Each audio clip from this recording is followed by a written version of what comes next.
Doslova vydýchanej sále sme postretávali viacero osobností, dokonca aj z politického života. Čo je podľa teba dôležitejšie? Sila argumentov alebo sila za takým trošku iným stolom?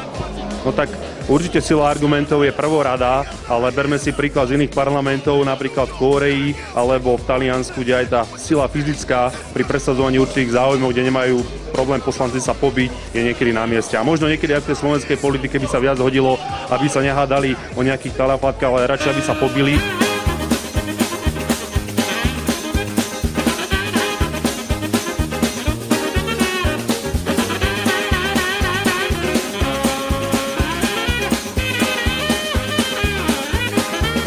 Možno niekedy aj v tej slovenskej politike by sa viac hodilo, aby sa nehádali o nejakých talafatkách, ale radšej aby sa pobili.